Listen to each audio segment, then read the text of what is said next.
I know I'm super late to this conversation. If you don't follow me on my primary channels, I just had a baby a couple months ago, and so making content in general is super limited. I don't have a lot of time for it, so I'm always late to these topics. But I wanted to briefly talk about Halo 3, the Master Chief's Collection flight. That just wrapped up a week or two ago now. I can't keep track of time. And I got to play quite a bit of it, like 10 hours or so, which is a lot for me, especially, again, having just had a baby.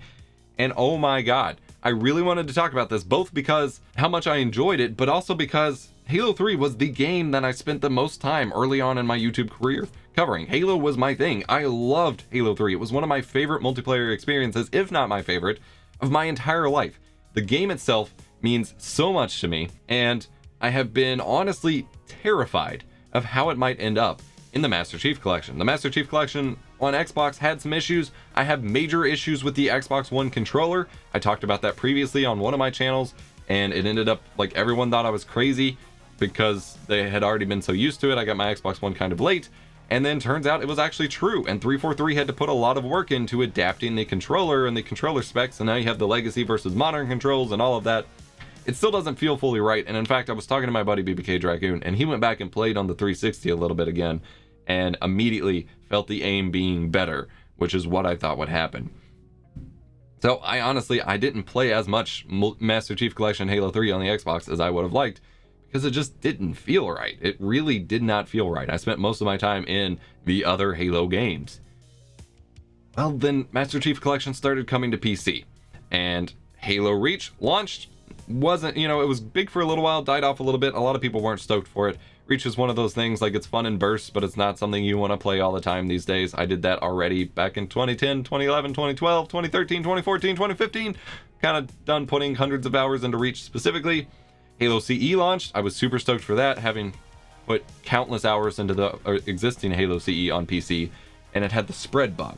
And that's where things started to get weird. It had the spread bug. Halo Reach and Halo CE already had interpolation issues when it came to unlocked frame rates. Halo 2 launched and had similar issues. Was a miserable experience all around as someone who doesn't really enjoy Halo 2's multiplayer that much. And then most of the flights when I tried logging in were big team battles, and it was just laser beams across the map. Like, I just uninstalled the flight and didn't bother. And then they had that issue with the rocket launcher.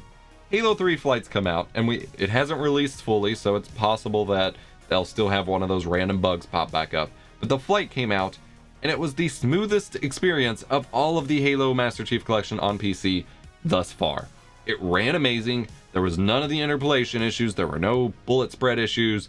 It ran great, and it immediately felt like Halo 3 again, despite the fact that I wasn't even sure how the controls would translate to mouse and keyboard. It felt phenomenal. I genuinely teared up in my first match because it felt like I was back in high school playing on the 360 again. I had a blast in that game, even if I was getting stomped by 4 stacks most of the time because I wasn't playing with people. The map pool configuration, like I talked about in a video and BBK followed up on during the Halo Reach season, like, that isn't entirely perfect to the original stuff, but it played beautifully. There were no real bugs that I noticed. I had no major issues overall. It felt like it was supposed to. It felt just as responsive on mouse and keyboard as it should on a controller, which is very impressive because they struggled with that a lot at first. It ran at 300 FPS and I never saw any jitter or anything like that. It brought back all the feelings. Like, it brought me back to high school when I would log in every day, see my buddies online, encounter people I knew in random matches, and had a blast.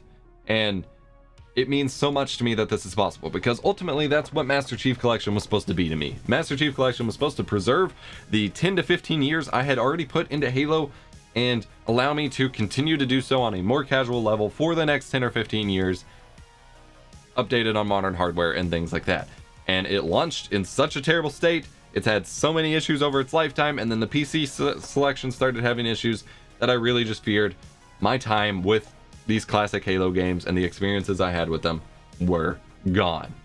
And instead, I truly believe I can get that back. As long as there are players, I truly believe I can hit up a couple of my friends on Discord and say, hey, I'm feeling that Halo 3 itch again, and us just hop in and have the same experience as we did. Like, I felt, for all of my issues with Master Chief Collection on Xbox One and the PC ports so far, not feeling true to the original, I never once had that thought on PC with Halo 3, which is unbelievable. Like, every step of the way, it felt like I was just logging back into the same game I had always played, that I put thousands of hours into, over the course of a very developmental part of my life. And that is pretty freaking great. I did have some lag issues on the last couple extended days of the flights during the BTB sessions. There was some server lag. Apparently a lot of EU and NA players were getting put together, so I had some issues where grenades wouldn't throw, or sometimes I'd press the grenade button once, it'd throw 2 grenades, and there were some hit detection issues during the big lag sessions. But honestly, that was true to Halo 3. Halo 3's original netcode was not great. It wasn't great. There was a lot of lag issues in that game. There was a lot of lag switching accusations. There was a whole lot. So honestly, it was better than it was originally. And then I saw some people complaining about like the rocket physics bouncing back, and someone was just like, reason number 343, I won't play Master Chief Collection. It's like, that happened all the time in Halo 3 on Xbox 360. That's 100% accurate. Not a bug, it's a feature. So I just wanted to share, and I'm just going to leave the rest of my clips because I had so many fun little clips that I wanted to include, but I had such a blast with this game. Even if I was late, I couldn't resist talking about it because I have talked about Halo 3 so much. I have posters of it. I have a whole Halo shrine on my shelf over there. Halo 3 was my game, and I am just so grateful and glad that they did it right. Like, I was really worried that Halo 3 would be the final straw in the Master Chief Collection, where all faith would be lost, where all momentum would be lost. And even though Halo 3 is not everyone's favorite game, I really think that this kind of sets the standard for where they will move moving forward.